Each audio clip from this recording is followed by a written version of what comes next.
একটা সুন্দর কেককে উল্টিয়ে দেওয়ার পর এত সুন্দর একটা ডিজাইন ক্রিয়েট করা যায় আগে জানা ছিল না। হ্যালো এভরিওয়ান, আসসালামু আলাইকুম। আজকে আপনাদের সাথে একটা ভিন্ন টাইপের কেকের ডেকোরেশন দেখাবো। এই ডিজাইনটা অনেকদিন যাবত আমি ভাবছিলাম ক্রিয়েট করব, কিন্তু যতই কেকের অর্ডার পাচ্ছিলাম ওই কেকগুলো কাস্টমারের কাস্টমাইজ করা কেক ছিল, যার কারণে ডিজাইনটা ক্রিয়েট করা হচ্ছিল না। ওই দিন আমি বাসার জন্য এই কেকটা বানিয়েছিলাম, আমার বাসায় মেহমান এসেছিল। তো আমি চকলেট ফ্লেভারের এই কেকটা বানিয়েছিলাম 1.5 পাউন্ডের, এবং কেকটাকে একটু হাইটের ভিতর রেখেছিলাম। আমি মূলত 3টা ডিম দিয়ে কেকের ব্যাটারটা তৈরি করেছিলাম এবং একটা 6 ইঞ্চি রাউন্ড মোল্ডে কেকটাকে বেক করে নিয়েছি। তো এরপর আমি কেকটাকে ভালোভাবে ক্রাম কোট করে ফ্রিজে রেখে দিয়েছিলাম। ফ্রিজ থেকে বের করে কেকটাতে ফাইনাল একটা ফিনিশিং নিয়ে আসবো। কেকের সাইডটাতে আমি একটু পিঙ্ক কালারের ক্রিম ইউজ করেছি কেকের উপর ফিনিশিং আনার জন্য। আমি কেকটাকে পিঙ্কের ভিতর রাখতে চাচ্ছিলাম, যেহেতু কেকটা আমি বাসায় খাওয়ার জন্য বানাচ্ছিলাম, তাই কেকের কালারটা এবং ডিজাইনটা সম্পূর্ণ আমি নিজের মনের মতো করে দিয়েছি। কেকটাতে মোটামুটি ফিনিশিং আনা শেষ। এখন আমি একটা স্ক্রাবারের সাহায্যে কেকের সাইডটা একটু জিগজ্যাগ ডিজাইন করে দিচ্ছি। এই ডিজাইনটা দেওয়ার পরে কেকের উপর যে কোনো ধরনের গানাশ দিয়ে ড্রিপিং দিলে অনেক বেশি সুন্দর লাগে দেখতে। আমি এখন চকলেট গানাশ দিয়ে উপরে ড্রিপিং দিয়ে দেব। শীতকালে চকলেট গানাশ দিয়ে কাজ করতে গেলে অনেক বেশি ঝামেলা হয়ে যায়।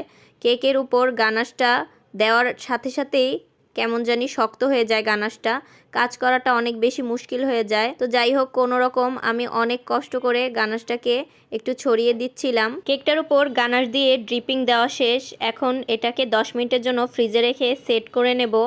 10 মিনিট পর কেকটাকে ফ্রিজ থেকে বের করে এখন আমি খুব সাবধানে কেকটাকে উল্টিয়ে দিচ্ছি। এই কাজটা একটু সাবধানে করবেন। আমি কেকের নিচে ফার্স্টে একটা প্যালেট নাইফ দিয়ে ভালো মতো কেকটাকে বোর্ড থেকে আলাদা করে নিলাম।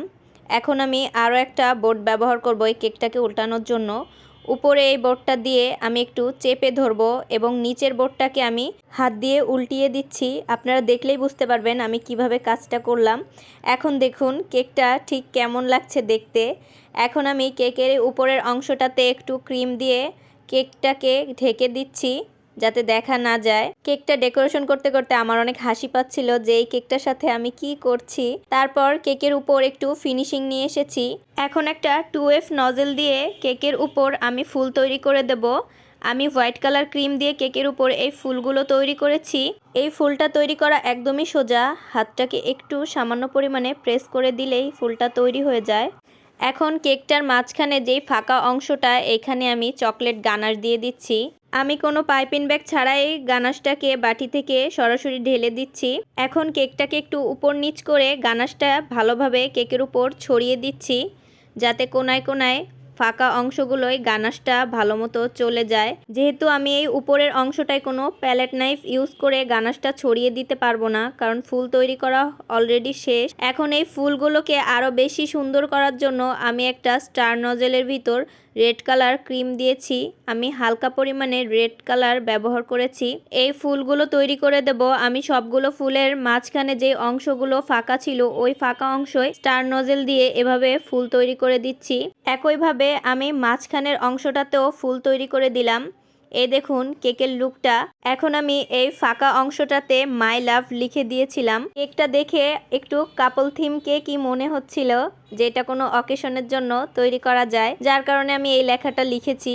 আর আমাদের বাসায় যে মেহমানরা এসেছিল তাদের নতুন নতুন বিয়ে হয়েছে এবং এই কেকটা দেখে অনেক বেশি হ্যাপি হয়ে গেছিল দুইজনই। এখন ফুলগুলোর উপর কিছু হোয়াইট কালারের টপার বসিয়ে দিলাম। দেখুন কেকের ফাইনাল লুকটা। আজকে এই পর্যন্তই। আল্লাহ হাফেজ।